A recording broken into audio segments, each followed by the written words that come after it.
What's up, GSL fans? It's time for our second best of 5 here, our Protoss versus Protoss best of 5. It's time for San to try to prove himself against Parting, and it's not going to be an easy feat. Oh, no.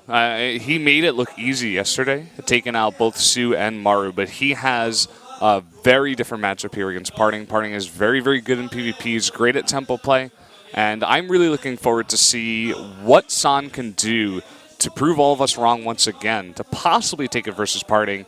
Or is Parting's overconfidence and his, not overconfidence, I guess in a positive way, his confidence, overflowing confidence, is he going to be able to take that aggressively this series? Right. You know, Parting's confidence seems to be sometimes what either wins him a series or loses it for him. In a best of 1, in a situation like Pro League, it can be...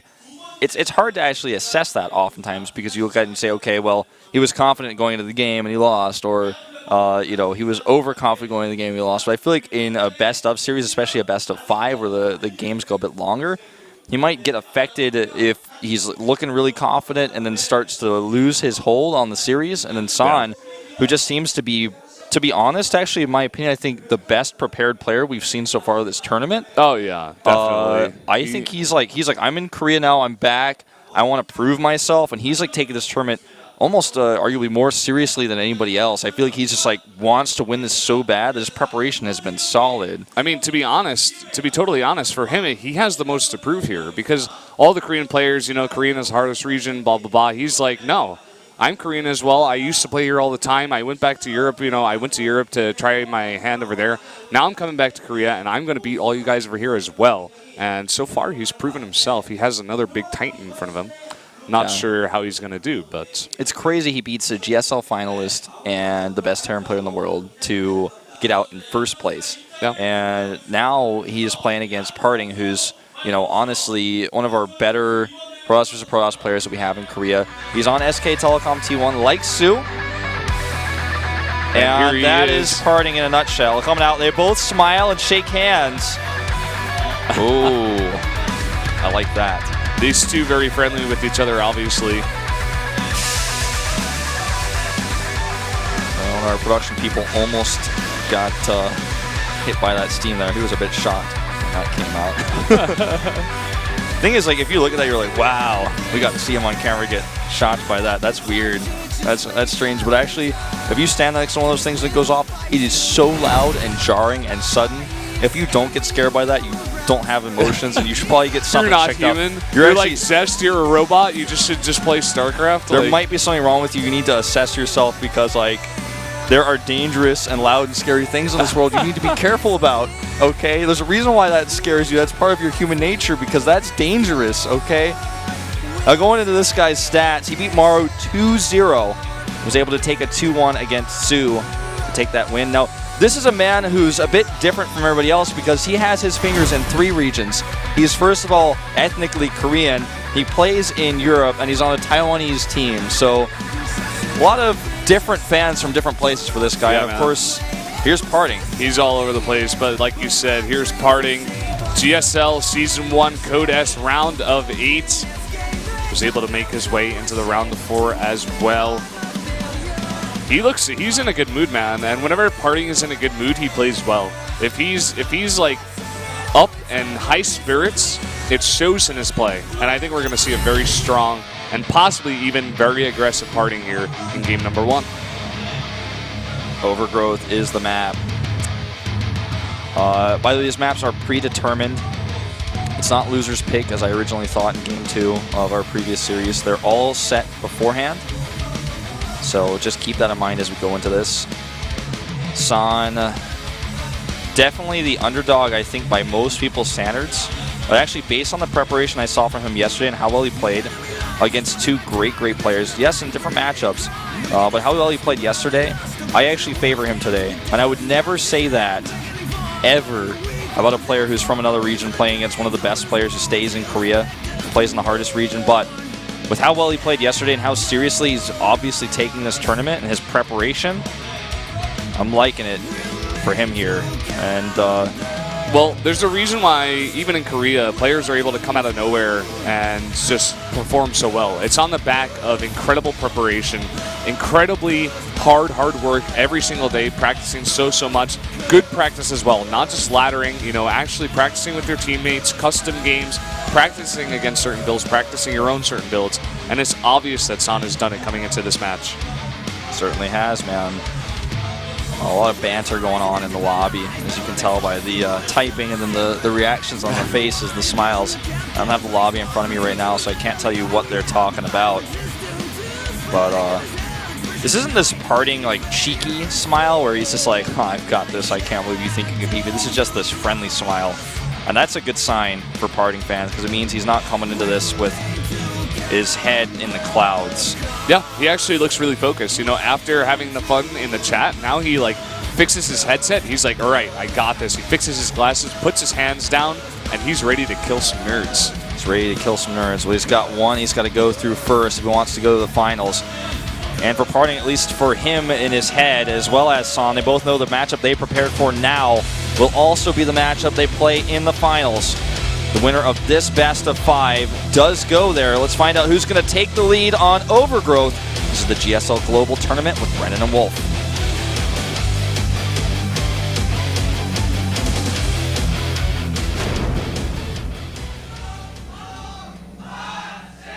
Down here in the bottom left in the green for Yoi Flash Wolves, the player from the European region, he is Yoi Flash Wolves San.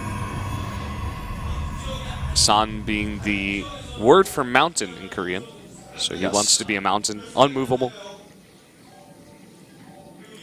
And the top right, SKT Protoss, he is SK Telecom T1 Party. I still never once asked him why he chose the ID parting. Yeah, why? I don't really understand that is really cool. That is well done. Very awesome, and it looks like he signed it. That's pretty awesome. As an Immortal, parting's most iconic unit. Yes, that's cool. That's GSL and Hot 6. Yeah, two best things in the world. Forget food, water, shelter. You just need GSL and Hot 6. Yeah, like, that's all you need. Oxygen? No, that's pointless.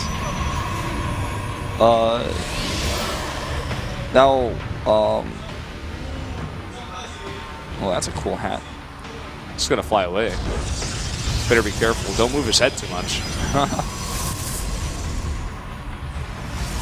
Well, both players going for similar builds here. Almost, actually, exactly the same. Same probes. Gateway comes out at the exact same time. And like at this point in time, we're just gonna have to wait and see. You know, they're both scouting now. You could see that San scouts for proxies. Parting does not, because that's just what he does. Like Parting actually oftentimes just doesn't even scout at all. See that San has beat MC twice. I mean, Bling and Welu, other opponents he's faced recently. Parting, on the other hand, having a 3-2 record, losing to Hero and Zest. No shame in that, but beating Squirtle and Classic. Beating Squirtle twice, in fact.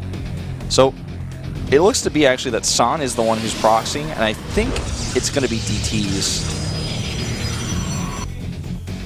Could be. There's the Twilight Council. Yeah, and he leaves the probe there, so. Good call. We do have Stargate here for parting. So unless he does get out that Oracle and identify that the DT is coming, we're not exactly sure if it's definitely going to be DTs, but it's looking that way. You know, it feels like DTs are in this matchup just so risky, because almost everyone makes a Robo now, no matter what. Even with the Stargate play, even with an Oracle build, they're like, no, I just gotta get the Robo because it's safe against Blink Stalkers, and it's also safe against DTs. Immortals are actually the best unit in this matchup anyways, and while Parting is gonna see this. Oh boy, this hurts. Getting your proxy scouted like this in this fashion. That's so funny. That's so Parting, man. Now he's going to make multiple Oracles, of course, and we'll get a Robotics up. And he could probably just start a Nexus. The thing is that he wants to stick around, too, to find out if that's going to be... if he just goes into Blink instead or something. Yeah. We do have a Nexus coming up here for San. Yeah, he has to now. He probably would have anyways, but he needs to make sure he gets that out. Parting also denies a scout on San, whether he has his Nexus up or not. Doesn't know what oracles that are coming across the map are going to do. He's got units here ready, though, just in case of that. We'll be able to overcharge here. There it is. Not going to take too much damage. Does get 2 kills there. Now Parting to send 1 Stalker for now to go down and start getting on that Twilight Council, but no. See, he comes over here because he's like, what if you canceled the Dark Shrine? And also, are you getting Blink or what's going on? So he sees that he's getting Blink, which is kind of scary because you really want to get an Observer out against the DTs. And then that means your Colossus tech is going to be... If he actually unpowers this, then Blink doesn't even finish. That would hurt. Because he's put in the minerals and gas to start it, and then after that, you know, it's not even going to get complete. He has that forward pylon. I guess he could actually warp in additional Stalkers. The probe that's coming to remake the pylon over here, he's going to go for that first. Look at this. He sees it. Probe should still get the pylon up. Oh, I'm not sure. Okay, DT comes to defend it. Yep. Guardian DT over here. Perfect defense. There's not going to be any vision over there. Comes in with this Oracle once again. Gets 2 more kills. And is going to back off. That DT is like the ghost of Uther, man. It's not going to let you get that tribute. Well, he's still floating around with this Oracle. I mean, not a massive amount of damage done, but a lot of scouting. You know, forcing that overcharge, for example, on the Nexus cannon. Yeah. With the damage Parting has done with this Oracle, he's gotten 6 kills now on probes, and he's had, you know, he's been chrono boosting basically only his Nexuses, so he's gotten pretty far ahead of San right now. He's 10 probes ahead. Yeah, it's really important that you mentioned the chrono boost because all of that for San has been used on his Blink, which is going to help him maybe kill this Oracle, but isn't going to help him do a whole lot else in this game, considering that he only has 5 Stalkers and Parting already has an Immortal out with a second one on the way. This DT is not fooling anybody. No. He's like, that is the deadest DT you have ever seen. He's killed by the overcharge, a force field locking him in, and there's an Observer there. He's like, well, I guess we'll just see what I can get done here. Parting says no. Absolutely nothing done. That DT was like so dead, man. The one thing this does, if you have to find like a good point of this, it does give San decent map control. Because Parting had to sit back for a bit, be careful, make sure no DTs came in. Had to get his Immortals up with the Blink as well. Coming his way. Yeah, it's true. The thing about Protoss versus Protoss in a lot of ways, though, is like, if you get map control like this, or like, you can't move out and attack me, you can't really take a third base because that's too greedy, and he will move out and attack you and kill you. And then otherwise on 2 base, there's not a whole lot you can do to get ahead while your opponent's also on 2 bases. And then in Protoss versus Protoss in general, it's just that defender's advantage that you have just makes it so that he probably wasn't going to attack you anyways. This is how this game transitions. And the thing is, even though San was so far behind for a long time because DTs didn't really do anything committed to all this, he can still catch up and win this game because that's how Protoss versus Protoss works. Usually one player gets ahead early on, but this composition that gets built is more important than what happened before it. Yeah. You can almost just shake it off like it didn't happen. So you get to the late game. Lots of gateways coming down here for Parting. Looks like he wants to add even more.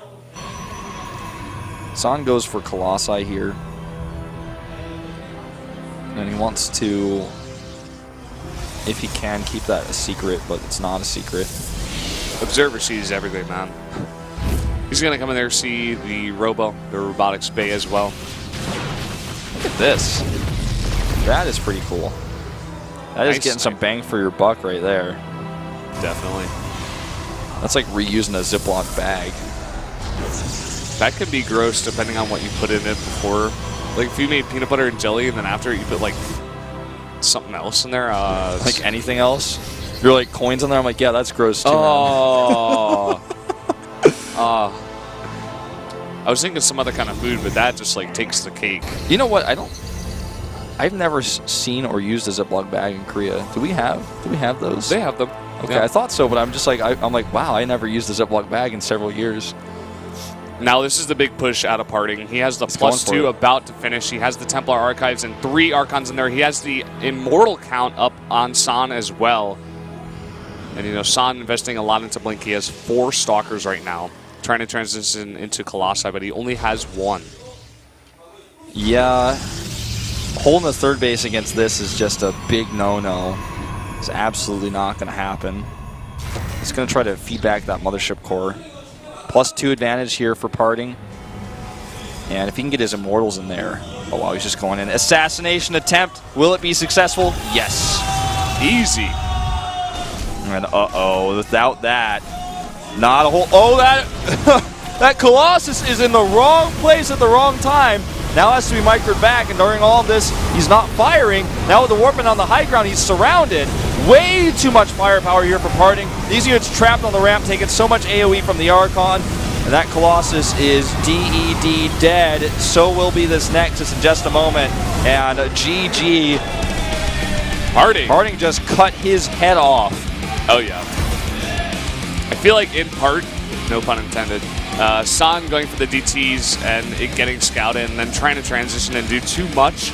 And Parting going for a nice counter timing to punish for that is really what happened in this game. Parting executing it pretty much flawlessly. No mistakes I could have seen there. And San not able to stand up to the aggressive Protoss of Parting in game number 1. Well, yeah, I mean, Parting definitely getting a pretty massive lead there. Hitting a timing that was specific and saw that his opponent was going for Colossi, which is a composition that takes time to build. It's an expensive unit that does a lot of damage and is really quite solid in Protoss versus Protoss, but it needs time to, and it needs more, you know, it needs multiple. You need a lot of Colossi. You need 2, 3 at least, not just the 1. And it's somewhat a Tempest in that way, right? It's like a very expensive unit to tech to, and it's a very expensive unit itself.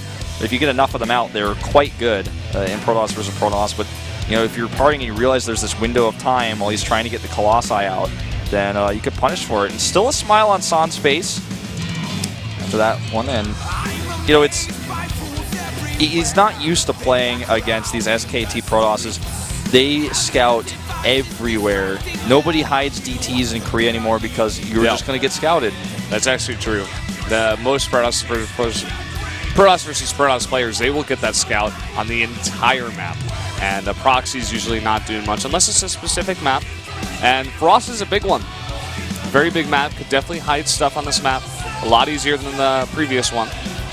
Yeah, definitely is something that we could see.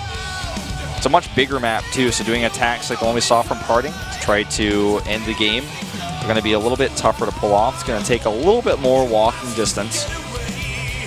And I think on this map, probably what we're going to see is that late game PvP style. Maybe some Oracles to get there. We have seen a lot more Phoenix play in this matchup, especially on maps like Maze, but just in general, it is making a pretty big comeback right now in Korea. Because it's so safe against basically everything. There are some Blink Stalker timings that can really punish it, but it looks like it is time. The map is up and loaded already. The players are in the game, and we will be in just a moment. So will you, viewer. You've come to the right place to watch the GSL Global Tournament, casted today by Brendan and Wolf.